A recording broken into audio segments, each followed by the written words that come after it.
Hi everybody, this is pianist Mackenzie Melemed. Welcome back to another Pianostics video. For those of you joining in for the first time, a big welcome to you. I'm a 29-year-old classical pianist. I did my training at the Juilliard School in New York City with Robert McDonald and Emmanuel Axe, and I've been teaching privately since graduating in 2020. I currently reside in Helsinki, Finland, and I recently had the idea of promoting education for classical piano, especially trying to share some of the knowledge that I've gained. It's invaluable information from fantastic teachers while studying at Juilliard. I would really appreciate it if you liked the videos and subscribe to the channel, and also share with your classical piano communities as well. These 15-minute lessons, my first series, they're going to cover a wide variety of different repertoire from Bach to Chopin. We'll be discussing elements of like fingering, phrasing, articulation, how to think about the overall architecture of the piece. And hopefully there'll be something in every episode that you can apply to your own practicing to help make it more efficient, practicing smarter so you can learn more in less time, and also get right to focusing on the musical content in the score. I really appreciate you being here with me, and without further ado, let's jump into the lessons. In today's lesson, we'll be speaking about the first movement from Debussy's Estampes. This first movement is called Pagode in French. In English, it's Pagodes, and the pagodas are these ancient Asian buildings found in China and especially in Japan with, very, very tall and ornate roofs that kind of edge up a little bit. They have they kind of are like, they have these kind of lilts upwards. And his melodies here kind of depict that.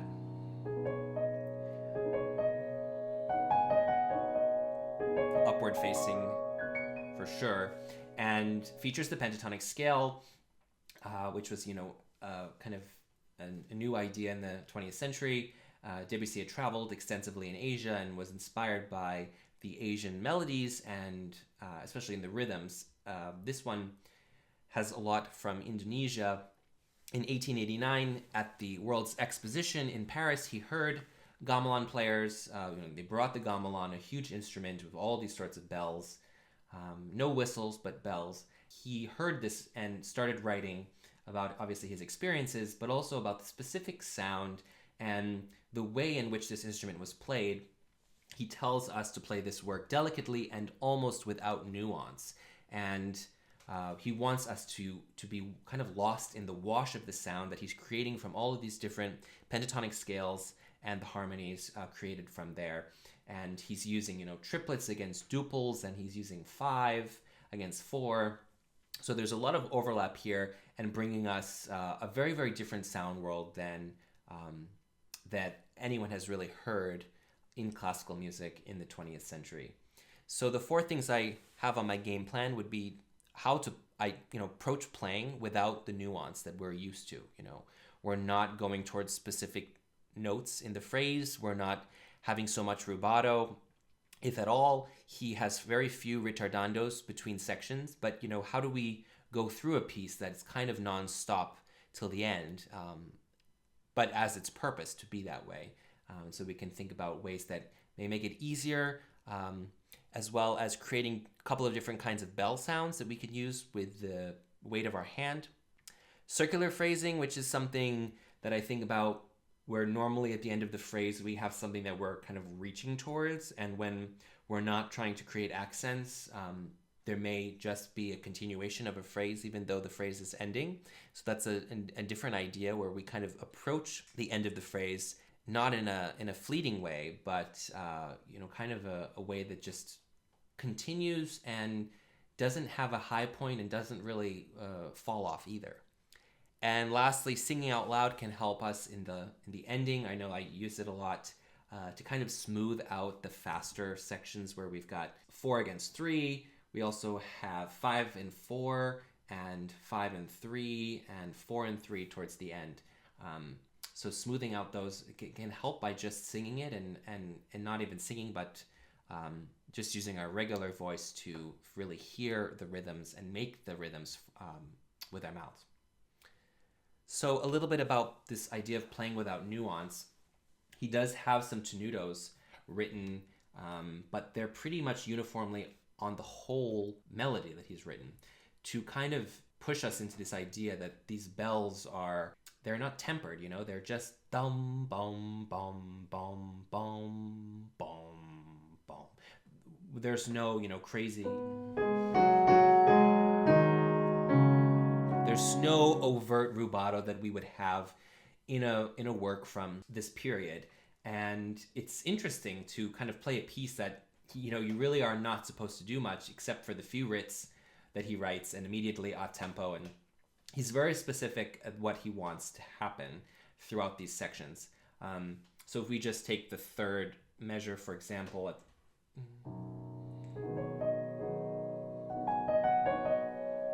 then from the fourth measure, it's, you know, a kind of a tendency that after a long note, the next note we play is going to have some sort of accent, unless we're really focused on thinking that we're extending this sound. So from the D sharp, how do we move without accent? So we have to kind of create a similar sound, a similar level of sound on the F sharp. And also after the F sharp, the continuation of that sound to the G sharp, so that it's basically as if we were playing without the rest, without the held note.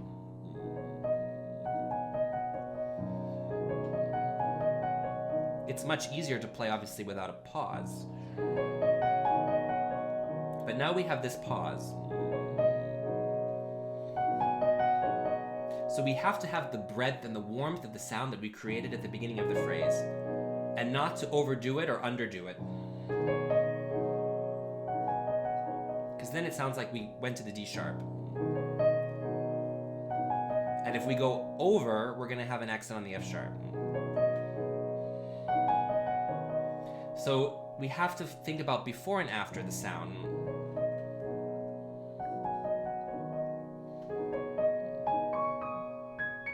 And so what's helped me is to really stay in the key and be aware of the pressure that I'm putting. So if no matter if I'm playing pianissimo or if I'm playing mezzo forte, you know, to feel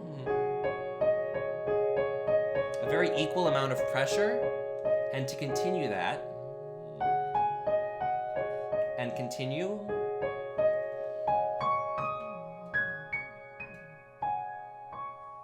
That is something that requires not only just the regulation of our sound, but also the movement of our hand, because the moment we do this, we release all the tension if we move our hands.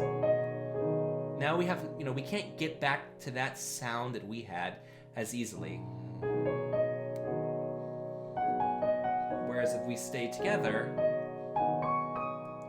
and we really mimic the movements that we do and replicate them as accurately as possible, then we can maintain that sound world. And as a result, the sounds before and after, especially a long note, are going to be more or less similar. And we can practice that.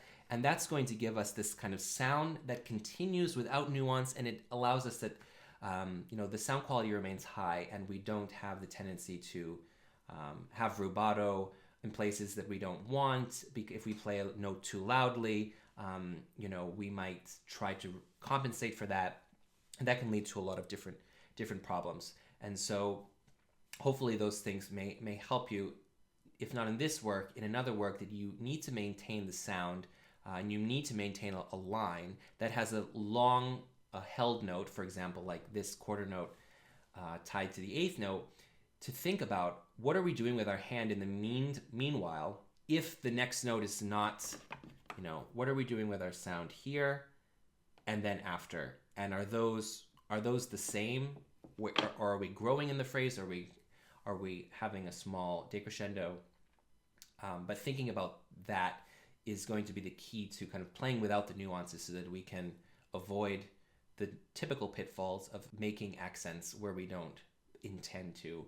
And it's all about just having control over our hand and really feeling what kind of weight we're giving to the key at the moment. And we need to keep that weight in our fingers, not holding the tension, but just being aware of, you know, this is the sound that I'm giving. So when I go up here, I want to give the same amount of weight. And so it's just a transfer of the hand, not We don't have time to relax. We just want to be as efficient as possible and really keep the sound. Same thing with the left hand. And a lot of times he's giving us chords on the syncopated beat, so on the offbeat.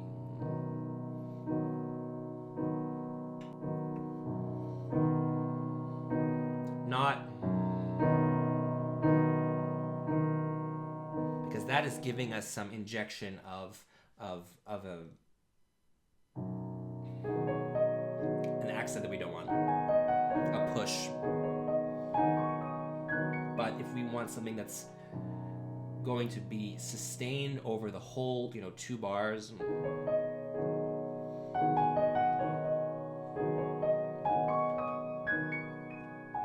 I want to make a chord that I can let the chord be.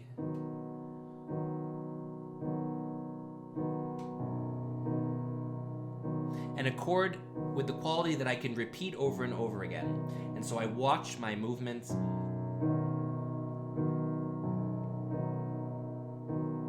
And I really coordinate that kind of movement and the weight. So I think about both of those things. And that's going to make a very, very beautiful, consistent sound without the nuances.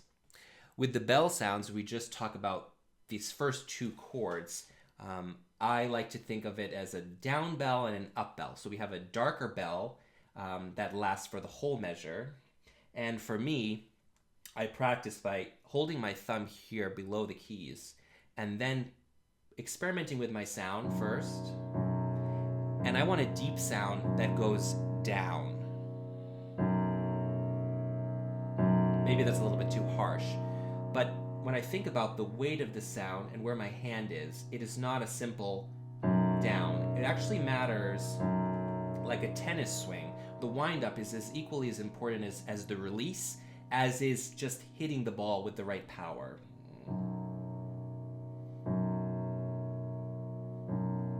Now I've got an idea of my sound. I'm going to let go of my thumb, and I'm going to try to be really careful about how I move up and down, and that being very equal and something that I can kind of count on every time I hit the chord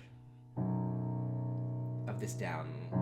To make the down sound, I rest a little bit longer after I feel that my fingers have reached the bottom of the key. And of course it's going to be different. I'm on a keyboard and you could be on any kind of piano. You may need to add a little bit more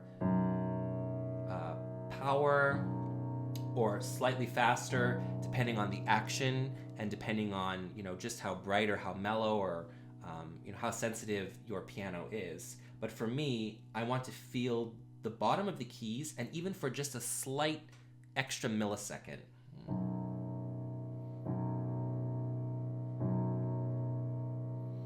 And that gives me the sense of a grounded kind of bell sound. Then the second bell I kind of have it's on the offbeat, and so I think of it as coming up a little bit. And so for me, I hit the bottom of the key, but I immediately am kind of on my way up as I hit it. Rather than the bass sound, where I'm actually headed down and then up. But once I hit this up sound, this up bell, by the time I've gone down to the end of the key, to the bottom of the key, my fingers are rising, rather than different than the down bell. And those are 2 different bell sounds that can really help the character and giving a different profile to these open fifths.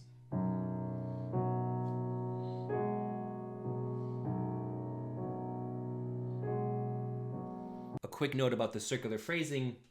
When I think about this bar, I see we have 2 sets of triplets, and then we have the duples, so 2 sets of duples after that. And there's kind of a natural idea that we feel the 3 and then suddenly we slow down.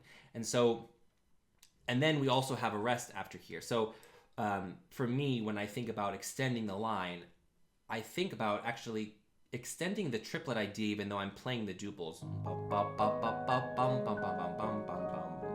It's actually hard to think. So that it gives me the idea that we're moving. 1, 1, 2, 3, 1, 2, 3, 1, 2, 3, 1, 2, 3, 1, 2, 3, 1, 2, 3. It would take me a couple of tries to really get that 1, 2, 3, 1, 2, 3, 1, 2, 3, 1, 2, 3. 1, 2, 3, 1, 2, 3, 1, 2, 3, 1, 2, 3, 1, 2, 3. But it gives me a different sense of going rather than. Because immediately the left hand is in this bar, the left hand for when we switch to the duple is only given a quarter note. And so that actually kind of stops us right there. And so even maybe perhaps putting on the metronome at this speed of the triplet,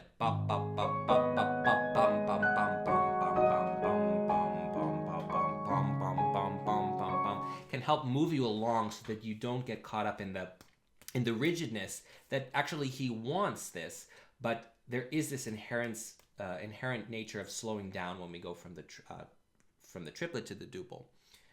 So thinking a little bit faster with the metronome and just hearing that may help push you along a little bit more. And then finally singing out loud, it really helped me, for example, in this line where we've got 5 and then 4.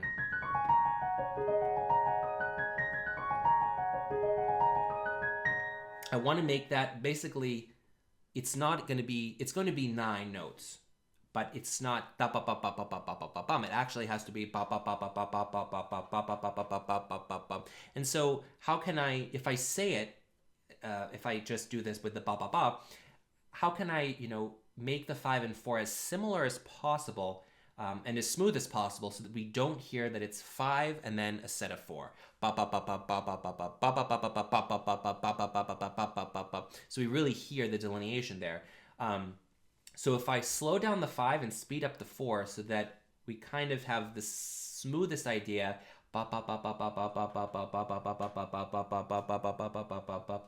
then it's actually, I'm thinking of it as just kind of the same amount of sound rather than because that's our natural idea.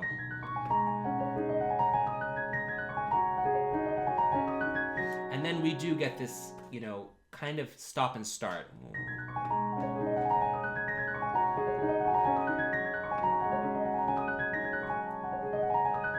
And same thing when we get to the set of 4 against 3. For example, here. I can connect those a little bit better.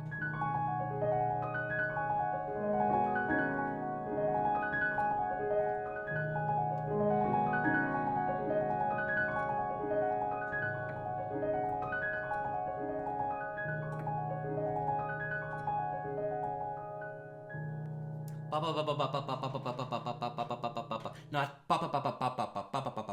but really think about the 7 so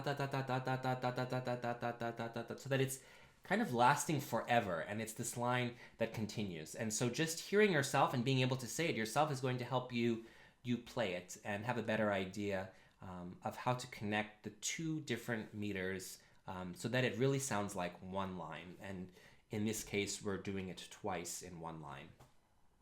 So I hope a few of those hints can help you if you're working on this work, or if you just want to play a little bit through it and gain some skill, or if you're applying this to a different work. Let me know in the comments what helps you, and we'll see you in the next lesson.